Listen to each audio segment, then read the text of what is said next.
إن تنصروا الله ينصركم ويثبت أقدامكم.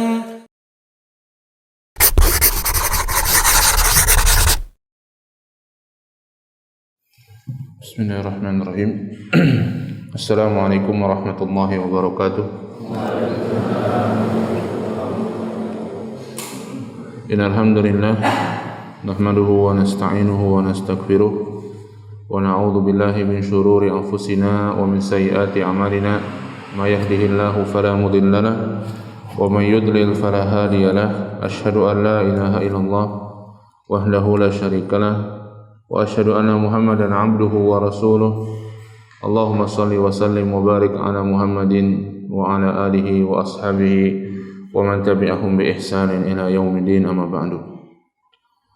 Jamaah sekalian yang dirahmati Allah Subhanahu wa taala, alhamdulillah kembali kita pada kesempatan yang berbahagia di pagi hari ini bisa berkumpul di tempat yang mulia ini, di rumah di antara rumah-rumah Allah Subhanahu wa taala. Kita bersyukur kepada Allah Subhanahu wa taala atas kesempatan yang Allah berikan kepada kita untuk bisa menunaikan salat berjamaah, salat subuh berjamaah, dan kemudian kini kita ikuti dengan kajian yang ini adalah kajian perdana semenjak wabah pandemi COVID-19 ini. Kita bersyukur kepada Allah, kita manfaatkan dengan sebaik-baiknya. Satu sisi juga tentunya kita harus tetap waspada agar jangan sampai ini menjadi menyebabkan atau menjadi satu hal yang tidak baik bagi kita semua, sehingga mudah-mudahan dengan tetap dijalankannya protokol kesehatan ini, kegiatan-kegiatan ibadah di masjid ini, kegiatan ta'lim dan lain sebagainya bisa tetap berjalan dengan sebaik-baiknya. Jamaah yang dirahmati Allah Subhanahu wa taala, kita akan membahas, kalau sebelumnya kami juga sudah memberikan materi-materi lanjutannya ini melalui WhatsApp yang mungkin sebagian dari jamaah sekalian juga sudah mendengarnya di WhatsApp. Kita akan kembali melanjutkan pembahasan kita masih dalam kitab Al-Kabair, dan bab yang masih kita bahas adalah bab Maja'a fil Fitan, yaitu tentang fitnah. Hadirin yang dirahmati Allah Subhanahu wa taala, fitnah yang dimaksud di sini bukanlah fitnah dalam bahasa Indonesia, ya, yaitu berbohong atau berdusta atas nama orang lain begitu. Bahkan fitnah dalam bahasa Arab itu tidak ada yang artinya fitnah dalam bahasa Indonesia. Itu uniknya juga bahasa Indonesia. Kata fitnahnya ini sama, tapi dalam bahasa Arab tidak ada artinya fitnah itu berbohong, ya. Sehingga kita sering dengar saya lagi difitnah, artinya kalau dalam bahasa Indonesia saya sedang orang ada ngomong bohong tentang saya, kemudian tersebar omongan bohong itu. Fitnah di sini artinya adalah ujian. Dalam bahasa Arab fitnah ini artinya ujian. Dan secara umum ujian itu bisa ujian yang menimpa personal atau ujian yang menimpa masyarakat, ya, baik itu dalam masalah agama maupun dalam masalah dunia, maka itu adalah fitnah. Sehingga orang yang sedang sakit itu juga tertimpa fitnah, diuji oleh Allah Subhanahu wa taala. Orang yang sedang ditimpa sebuah musibah, kecelakaan dan lain sebagainya, kehilangan, itu sedang tertimpa fitnah, ya, dalam urusan dunia. Maka Allah Subhanahu wa taala mengatakan, ahasiban nasu ayutraku ayyaqulu amanna wa hum la yuftanun. Apakah manusia dibiarkan akan mengatakan saya beriman, wa hum la yuftanun, dan mereka tidak difitnah. Difitnah di sini diuji artinya. Ya. Demikian pula ujian dalam bentuk ujian agama, ya, ujian agama. Artinya orang diuji dengan agamanya. Misalnya sebagian saudara kita sekarang di Palestina, yang sedang diserang oleh orang-orang Yahudi Israel, ya, difitnah secara masyarakat, mereka sedang difitnah, diuji urusan agama mereka, sehingga mereka tidak bisa beribadah dengan tenang, bahkan hidup dengan tenang tidak bisa, sehingga mereka dengan agama mereka, dengan keislaman mereka, mereka diserang dan lain sebagainya. Atau fitnah secara personal, seseorang misalnya diuji oleh Allah Subhanahu wa taala. Apakah dia mendapat musibah misalnya, kemudian ada orang mengatakan dia mendapat sakit misalnya, ada orang mengatakan cari saja itu pengobatan di sana, di sini, di situ. Nanti pengobatannya ternyata pengobatan yang terkait dengan kesyirikan kepada Allah. Maka ini pun artinya difitnah. Orang itu sedang difitnah, ya. Bahkan dalam Al-Quran fitnah itu ada satu kata yang artinya kesyirikan kepada Allah Subhanahu wa taala. Yang sering kita dengar, fitnah itu lebih kejam daripada pembunuhan. Itu adalah bagian dari ayat Al-Quran. Al-fitnatu asyaddu minal qatl. Fitnah itu lebih kejam daripada pembunuhan. Nah, ini orang banyak salah paham. Disangka fitnah di sini fitnah dalam bahasa Indonesia, tapi bukan. Fitnah di sini kalau kita baca tafsiran para ulama artinya kesyirikan. Al-fitnah, kesyirikan. Karena kesyirikan itu ujian bagi seseorang dalam urusan agamanya. Bahkan ujian terbesar. Dia bisa selamat atau tidak dalam urusan agamanya, urusan akhiratnya. Ketika dia teruji dengan kesyirikan, dia akan pergi meninggalkan kesyirikan atau malah terjatuh pada perbuatan kesyirikan. Al-fitnatu asyaddu minal qatl.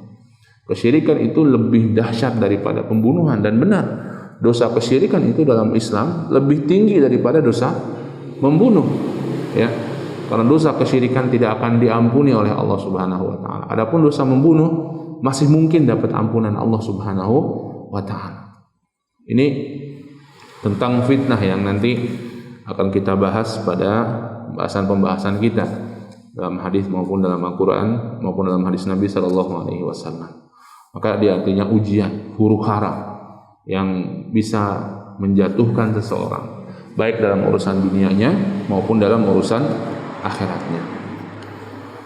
Jamaah yang dirahmati Allah Subhanahu Wa Taala, kita lanjutkan hadis yang beliau bawakan, di antaranya tentang fitnah ini. Beliau sallallahu alaihi wasallam bersabda, wal ya'ti lin-nasi alladhi yuhibbu an yu'ta ilaihi. Dan hendaklah seseorang mendatangi manusia, bergaul dengan manusia dengan sesuatu yang dia suka untuk dimuamalahkan dengan seperti itu. Dia suka dengan disikapi dengan sikap yang seperti itu. Wa man baya'a imaman fa'atahu safaqata yadihi wa thabrata qalbihi falyuti'hu in istata'a. Dan barang siapa yang membaiat seorang imam, seorang pemimpin, dan dia menyerahkan tangannya dan menyerahkan hatinya kepada pemimpin tersebut, hendaklah dia mentaatinya semampu dia. Fa in jaa'a akhar yunazi'uhu fadribu unuqal akhar. Maka jika ada orang lain yang menentang dia dalam baiat tersebut, maka hendaklah seseorang itu memenggal leher orang tersebut. Rawahu Muslim. Hadis ini diriwayatkan oleh Al-Imam Muslim. Hadirin yang dirahmati Allah Subhanahu wa taala, hadis ini berbicara tentang fitnah, tentang huru-hara, yaitu ketika seseorang sudah membaiat seorang imam, dan imam yang dimaksud di sini adalah imam dalam skala negara, ya. Dalam skala negara, dalam skala pemerintahan, dalam skala sebuah masyarakat. Dibaiat seorang imam, seorang pemimpin, sudah disahkan menjadi pemimpin. Kemudian datang orang lain yang menentang hal tersebut, maka hendaklah dia memenggal lehernya, bahkan bisa sampai dipenggal lehernya. Orang-orang yang membuat fitnah seperti ini dalam masyarakat kaum muslimin, ya. Maka hadis ini menunjukkan satu hal tentang fitnah, yaitu fitnah yang bisa terjadi pada masyarakat kaum muslimin, pada masyarakat Islam, yaitu bisa sampai seseorang itu dibunuh karena dia membuat huru-hara, membuat perpecahan antara kaum muslimin. Tentunya siapa yang berhak melakukan hal ini? Yang berhak melakukan hal ini adalah pemerintah resmi, ya. Yang berhak melakukan hal ini bukan personal, tapi yang berhak melakukan ini adalah lembaga resmi yang memang ditunjuk untuk mengadili dan memutuskan hukuman. Dan tentunya ada tahapan-tahapan juga. Tidak semua yang seperti ini kemudian langsung dibunuh, ya.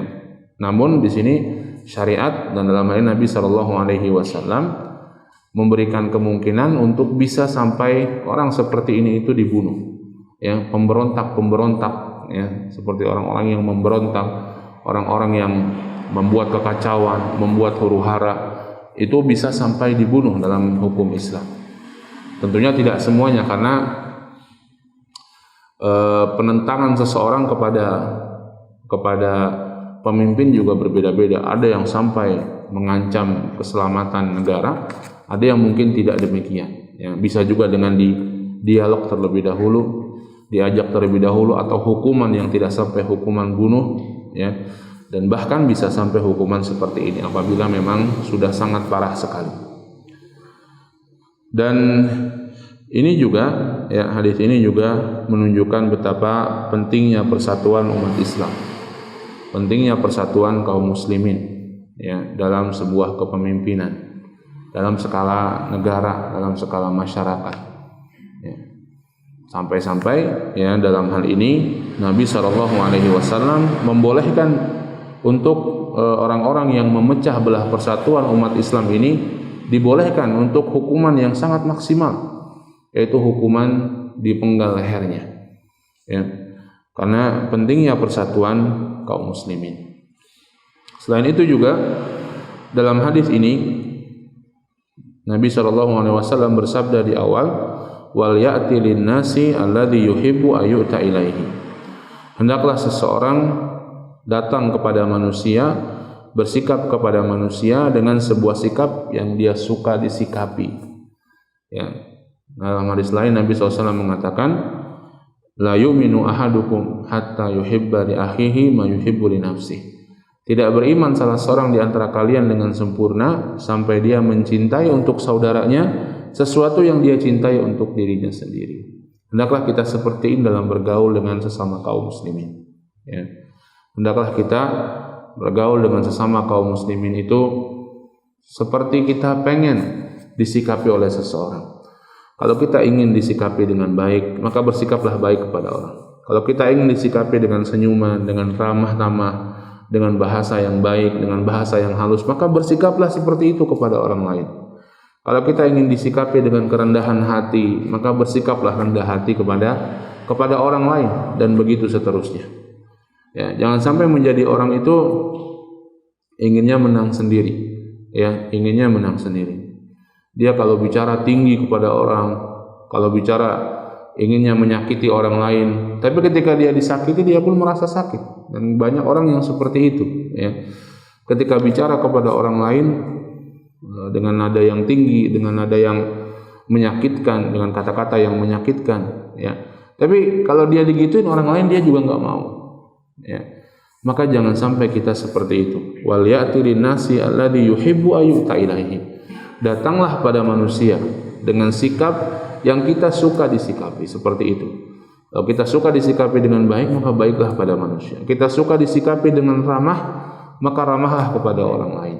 Nah, ini diantara akhlak seorang muslim, diantara pelajaran akhlak seorang muslim. Jangan sampai seorang muslim itu menjadi orang yang suka mencaci maki, suka berkata dengan kata-kata yang kotor, suka memukul saudaranya, mendolimi saudaranya. Dalam hadis lain Nabi SAW mengatakan, al-muslimun man salimal muslimuna min lisanihi wa yadihi. Orang muslim itu orang yang muslim yang lain itu selamat dari lisannya dan urusan tangannya. Ya, ketika seorang itu selamat dari lisan kita, dari tangan kita, maka itulah seorang muslim. Demikian pula kita diajari untuk salam, ya, ketika sesama muslim. Assalamualaikum. Semoga keselamatan untukmu. Ya, di antara makna assalamualaikum itu adalah kamu selamat dari saya. Ketika sudah mengucapkan salam artinya assalamualaikum, kamu selamat dari gangguan saya, kamu selamat dari kejahatan saya. Seperti itu. Ya, maka ini satu hal yang perlu kita renungkan dalam sikap kita kepada orang lain. Jangan sampai kita inginnya menang sendiri, inginnya disikapi baik, tapi kita tidak mau bersikap baik kepada orang lain. Inginnya disikapi dengan ramah, tapi kita nggak mau ramah kepada orang lain. Ya. Demikian pula di sini Nabi SAW mengatakan, man baya imaman fa'atahu safaqata yadihi wa thamrata qalbihi falyuti'hu in istata'a. Siapa yang membaiat imam, membaiat pemimpin, sehingga dia menyerahkan tangannya dan dia menyerahkan hatinya, hendaklah dia taat sesuai dengan kemampuan dia. Para ulama banyak menjelaskan ketaatan kepada siapapun makhluk itu dibatasi oleh ketaatan kepada Allah Subhanahu wa taala. Artinya ketaatan pada makhluk siapapun, pemimpin, orang tua, apapun dia atau siapapun dia, adalah dalam urusan-urusan bukan dalam kemaksiatan kepada Allah. Apabila urusannya dalam urusan kemaksiatan kepada Allah, maka tidak ada kewajiban untuk taat kepada siapapun juga. Kita disuruh maksiat oleh orang tua kita, nggak boleh kita melakukannya. Kita disuruh maksiat oleh pemimpin, tidak boleh untuk melakukannya. Ya. Namun apabila itu bukan maksiat, maka wajib untuk taat sesuai dengan kemampuan seseorang kepada orang tua, kepada pemimpin dan lain sebagainya. Hatta dalam permasalahan taat pada orang tua, ya walau orang tua kita itu orang tua yang berbeda agamanya dengan kita. Allah Subhanahu wa taala berfirman, wa in jahadaka ala an tusyrika bi ma laisa laka bihi ilm fala tuti'huma. Jika keduanya menyuruhmu, memerintahkanmu untuk melakukan kesyirikan kepadaku dengan sesuatu yang tidak punya kalian ilmunya, fala tuti'huma, jangan ditaati. Kalau orang tua beda agama nyuruh kita melakukan kesyirikan, nyuruh kita untuk menyembah Tuhannya, nyuruh kita untuk bermaksiat kepada Allah, fala tuti'huma, jangan ditaati. Namun Allah Subhanahu wa taala menutup pernyataan ini, wa sahibhuma fid dunya ma'rufa, dan pergaulilah di dunia itu terhadap orang tua yang berbeda agama ini dengan sebaik-baiknya. Kalau nyuruhnya beli makanan, nyuruhnya untuk membantu dia, nyuruhnya untuk merawat dia kalau sakit misalnya, nyuruhnya untuk menemani, nyuruhnya untuk cucikan sesuatu, belikan sesuatu, ambilkan sesuatu, urusan dunia tetap ya, bagian dari berbakti kepada kedua orang tua. Dan demikian pula kepada pemimpin. Kalau mungkin qadarullah misalnya kita disuruh untuk berbuat maksiat, wajib berbuat maksiat, maka jangan ditaati. Ya, tapi kalau bukan dalam rangka kemaksiatan atau bukan sebuah maksiat, walaupun itu berat, ya, misalnya kenaikan harga, misalnya kenaikan bensin, ya, ada keputusan menaikkan harga bensin, ya sudah, ya, ditaati untuk kemaslahatan kaum muslimin yang lebih besar. Ini falyuti'hu in istata'a, hendaklah dia mentaatinya sesuai dengan kemampuannya. Maka hadis ini ya, menunjukkan di antara bentuk fitnah, huru-hara yang bisa terjadi pada kaum muslimin adalah karena urusan kepemimpinan, dan Nabi SAW memerintahkan kita untuk tetap taat pada pemimpin yang sah, yang telah dibaiat, ya, dan tidak taat kepada orang-orang yang datang yang kemudian menentang kepemimpinan tersebut. Bahkan orang-orang seperti ini bisa mendapatkan hukuman. Ya. Kemudian jamaah yang dirahmati Allah Subhanahu wa taala, hadis yang selanjutnya yang beliau bawakan, walahu an Abi Hurairah radhiyallahu taala anhu marfu'an. Dan hadis yang diriwayatkan Imam Muslim juga dari sahabat Abu Hurairah radhiyallahu taala anhu, Nabi sallallahu alaihi wasallam bersabda, badiru bil a'mali fitanan kaqita'il lailil mudlim. Cepatlah kalian dalam beramal sebelum datangnya fitnah, yang fitnah itu seperti potongan malam yang sangat gelap. Yusbihu rajulu mu'minan wa yumsi kafiran. Di pagi hari ada seseorang yang beriman, di sore hari jadi kafir. Wa yumsi mu'minan wa yusbihu kafiran. Di sore hari beriman, di pagi hari kafir. Ya. Yabi'u dinahu bi'aradi minad dunya. Dia jual agamanya dengan sedikit bagian dunia. Hadis ini diriwayatkan oleh Al-Imam Muslim. Jamaah yang dirahmati Allah Subhanahu wa taala, hadis ini hadis yang sangat agung yang menunjukkan kepada kita tentang fitnah dan sifat-sifatnya, ya, tentang fitnah dan sifat-sifatnya dan beberapa hal yang terkait dengan fitnah tersebut, di mana Nabi SAW mengatakan di sini, badiru bil a'mali fitanan, segeralah kalian beramal sebelum datang fitan. Fitan itu jamak, bentuk jamak dari fitnah. Artinya fitnah, ujian yang menimpa seorang muslim baik secara pribadi maupun masyarakat itu akan ada banyak dan bertumpuk-tumpuk. Bukan hanya satu ujian, akan datang banyak ujian kepada seorang muslim, baik kepada pribadi muslim atau kepada masyarakat muslim. Akan banyak ujiannya. Dan Nabi SAW menyuruh kita badiru bil a'mal, sebelum datangnya itu cepat segera melakukan berbagai macam amalan-amalan ketaatan.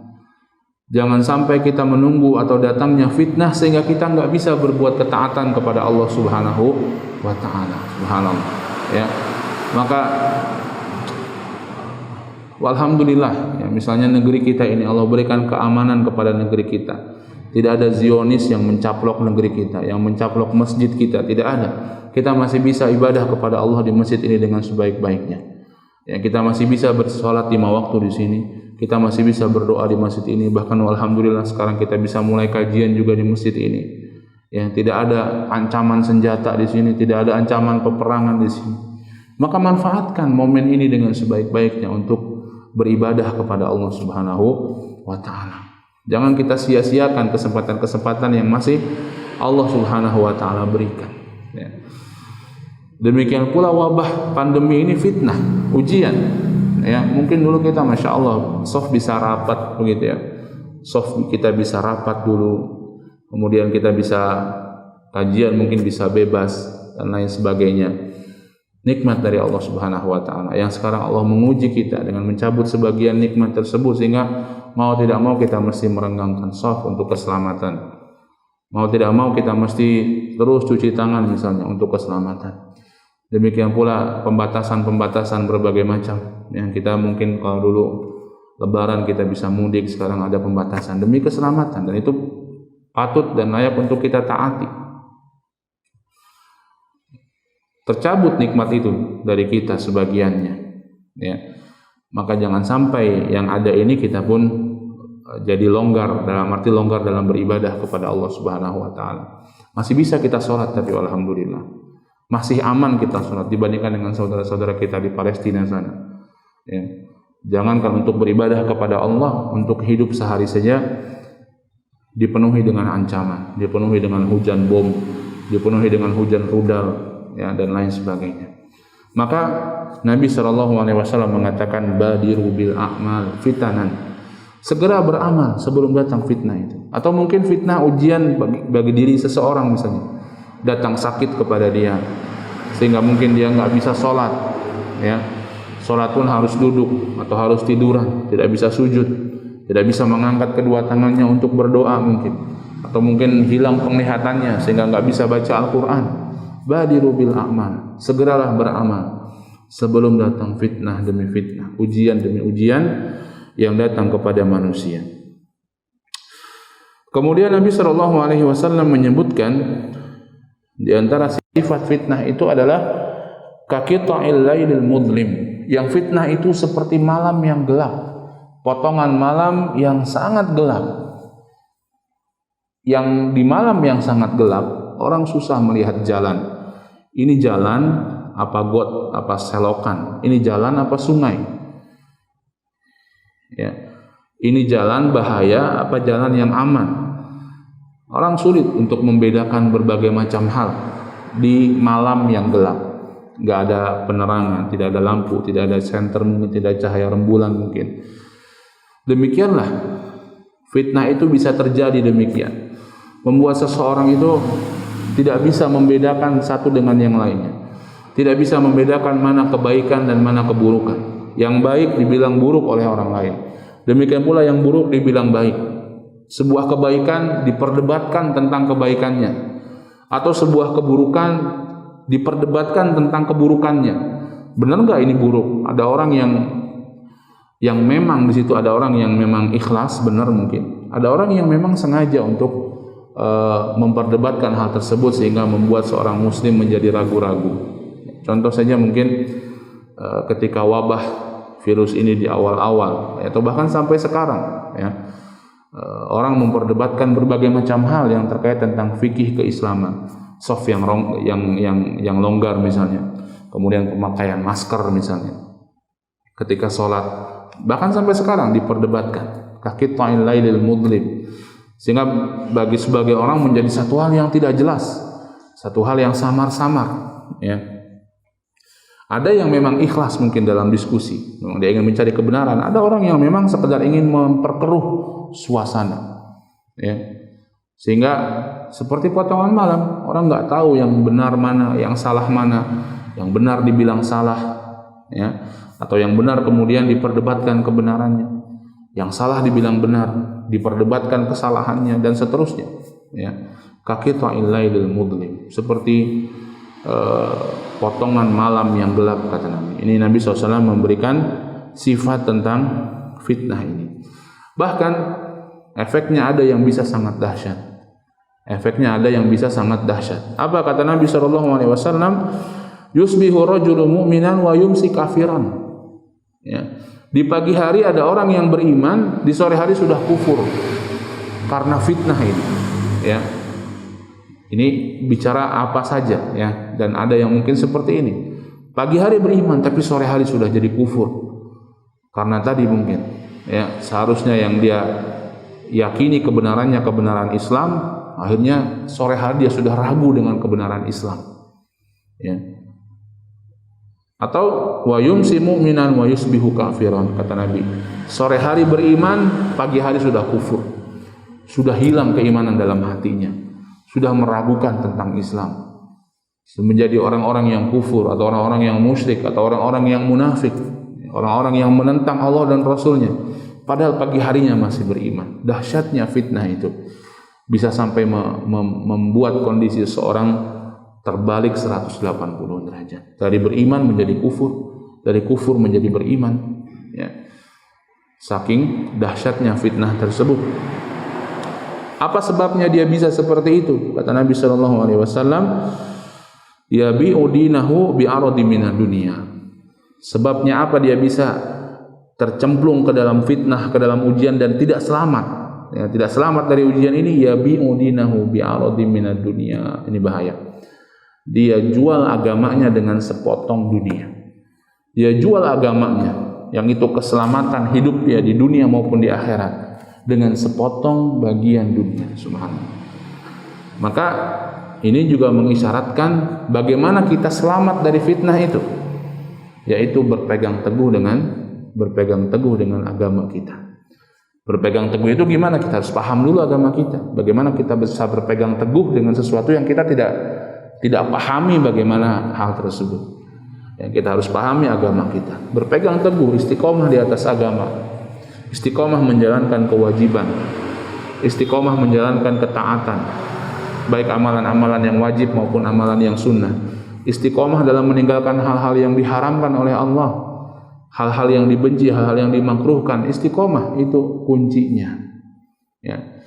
Dan diantara kuncinya, orang-orang yang selamat dari fitnah menuju ke awal hadis ini adalah orang-orang yang memanfaatkan waktu-waktu yang ada sebelum terjadinya fitnah tersebut. Manfaatkan waktu-waktu yang ada, manfaatkan kesempatan-kesempatan yang masih Allah berikan kepada kita. Jangan sampai kita lalaikan kesempatan-kesempatan tersebut. Kita masih bisa sholat 5 waktu, kita masih bisa bersedekah, kita masih bisa untuk ngaji, ya. Kita masih bisa untuk baca Al-Quran, kita masih bisa untuk berbagai macam hal sebelum datangnya fitnah yang kita nggak bisa lagi beribadah yang lain. Sekarang mungkin diantaranya, Allahu alam, haji tahun ini bagaimana, untuk umat Islam Indonesia, tapi tahun kemarin ditutup ya kalau tidak keliru. Umroh pun demikian, sekarang ditutup, sempat dibuka kemudian ditutup lagi sekarang. Ya, sehingga kita tidak bisa melaksanakannya. Sebelum itu kita manfaatkan momen kesempatan yang ada. Ya, dan syukur alhamdulillah Allah Subhanahu wa taala menjadikan ibadah itu banyak variasinya ya, dan didasarkan pada kemampuan seseorang. Ya, la yukallifullahu nafsan illa wus'aha. Allah enggak memberatkan manusia kecuali sesuai dengan kemampuannya. Ya sudah, kalau memang tidak mampu berhaji bukan karena uangnya mungkin ada, tapi karena tidak mungkin untuk ke sana, ya sudah, gugur kewajibannya. Ya.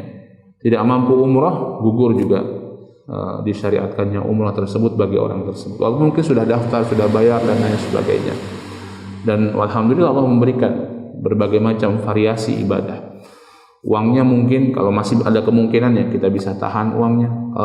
Katakanlah tidak ada kemungkinan lagi, misalnya kita bisa sedekahkan atau kita bisa meminta dibadalkan dan lain sebagainya. Ya. Maka manfaatkan momen-momen yang ada, waktu-waktu yang ada dengan ibadah-ibadah yang mungkin kita lakukan, ya, dengan ketaatan kepada Allah yang mungkin kita lakukan sebelum datangnya fitnah. Ini adalah diantara tanda orang-orang yang akan selamat dari fitnah. Dan diantara fitnah lain adalah sakaratul maut. Sakaratul maut itu adalah fitnah, ujian bagi seorang hamba. Apakah ketika sakaratul maut akan datang setan yang menggoda manusia juga untuk masih berusaha setan ini untuk bisa menyesatkan manusia di detik-detik terakhir kehidupannya. Ya, sebelum itu, dan siapa yang selamat? Tentunya orang-orang yang senantiasa beramal. Ya. Maka hadirin dirahmati Allah Subhanahu wa taala, hadis ini ya, menunjukkan tentang fitnah dan sifat-sifat atau hal-hal yang terkait dengannya. Tadi kita sudah sampaikan bahwa orang yang selamat dari fitnah adalah orang yang berpegang dengan agamanya, adalah orang yang senantiasa memanfaatkan waktunya dalam ketaatan kepada Allah Subhanahu wa taala sebelum datangnya fitnah. Itu adalah orang-orang yang ketika datang fitnah, insya Allah dia akan selamat. Sebaliknya orang-orang yang menjual agamanya demi dunia, ya, dijual agamanya demi dunia, mungkin dia dapat uang dari menjual agamanya. Menjual agama ini bentuknya gimana? Macam-macam. Bisa dia menghalalkan yang haram atau mengharamkan yang halal. Ya, yang halal gara-gara ada pesanan dia bilang haram. Atau sebaliknya, yang haram gara-gara ada pesanan dia bilang halal. Yang boleh dia bilang nggak boleh, yang nggak boleh dia bilang boleh. Hanya karena urusan dunia saja. Itu jadi antara bentuk yabi'u dinahu bi'aradi mina dunia. Dia jual agamanya karena sedikit dunia. Dunia ini sedikit, seberapa banyak pun dunia sedikit. Mau dikasih dunia seluruhnya itu pun sedikit. Ya, jadi bukan artinya kalau dikasih dunia banyak boleh begitu menjual agama, tidak. Karena sebesar apapun dunia itu sedikit. Ya. Dibandingkan dengan kehidupan akhirat tentunya. Ya. Ini adalah orang-orang di antara orang-orang yang tidak selamat dari fitnah. Dia menjual agamanya dengan dunia yang sedikit ini. Naudzubillah.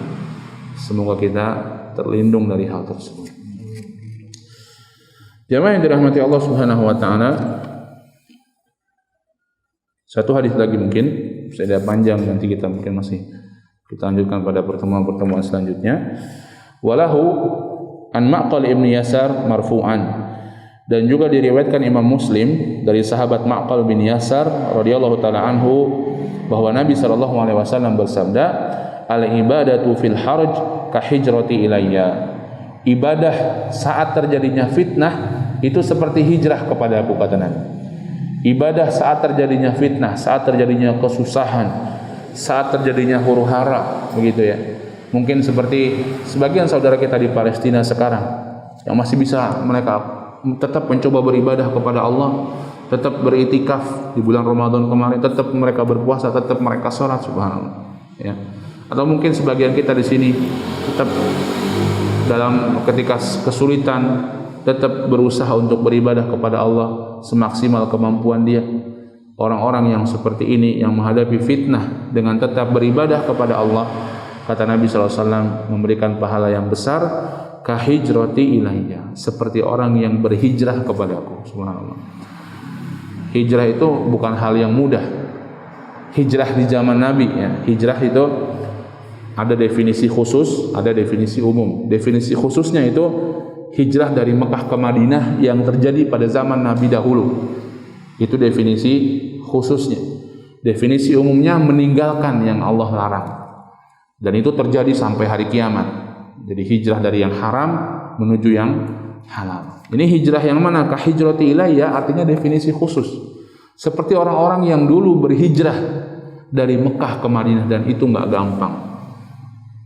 Ya, berhijrah dari Mekah ke Madinah pada zaman Rasul dulu nggak gampang. Selain kondisinya, dulu nggak ada bus, dulu nggak ada jalan tol, ya, dulu nggak ada transportasi yang memadai, perjalanannya susah.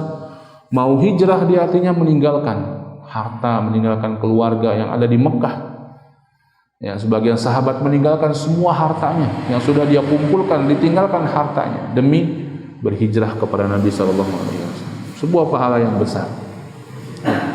Dan itu bisa didapatkan orang yang al-ibadatu fil haraj. Orang yang tetap beribadah, tetap istiqomah, tetap menjalankan ketaatan kepada Allah ketika haraj, ketika terjadi guncangan, ketika terjadi fitnah, ketika terjadi huru-hara, ketika terjadi gangguan pada dirinya. Dia tetap beribadah kepada Allah Subhanahu wa taala. Dia tetap istiqomah di jalan Allah. Dia tetap melaksanakan kewajiban, meninggalkan yang haram, maka itu seperti orang yang berhijrah kepada-Ku, kata Nabi Subhanallah. Karena apa? Karena ada nilai perjuangan di sana. Mungkin ketika kita dalam kondisi lapang, kita ibadah kepada Allah biasa. Ketika seorang tenang, ya, kondisi seperti di negeri kita ini, alhamdulillah biasa. Tapi kalau sudah, masya Allah, Allah berikan kepada ujian kepada sebuah negeri dengan kesusahan, dengan peperangan, tetap bisa beribadah kepada Allah, luar biasa. Atau mungkin Allah berikan ujian kepada diri seseorang untuk ujian sakit misalnya, atau ujian apapun, namun dia tetap beribadah kepada Allah, luar biasa. Kahijrati ilayya, seperti orang yang berhijrah kepadaku. Ya. Ini diantara kunci seseorang itu selamat dan menang dari fitnah. Tetap istiqomah dalam beribadah kepada Allah Subhanahu wa taala. Jemaah yang dirahmati Allah Subhanahu wa taala, ini beberapa hadis yang bisa kita bahas dalam bab ini, dalam bab fitnah ini, dan masih ada banyak hadis agak panjang ini beliau sebutkan dalam bab ini. Mudah-mudahan masih bisa kita lanjutkan pada pertemuan-pertemuan yang akan datang biidznillah. Semoga Allah Subhanahu wa taala memberikan kita kekuatan untuk bisa istiqomah, karena tanpa kekuatan dari Allah, tanpa taufik dari Allah, kita tidak bisa istiqomah. Kita tidak bisa berbuat ketaatan tanpa taufik dari Allah Subhanahu wa taala. Semoga Allah menjadikan kita selamat dari fitnah, selamat dari ujian, ketika menghadapinya kita bisa keluar dengan selamat, dan semoga Allah Subhanahu wa taala yang terpenting menjadikan kita orang-orang yang husnul khatimah jika ajal saatnya datang menjemput kita. Amin ya rabbal alamin. Subhanaka Allahumma wa bihamdika asyhadu an la ilaha illa anta astaghfiruka wa atubu ilaik. Billahi taufiq wal hidayah. Wassalamualaikum warahmatullahi wabarakatuh.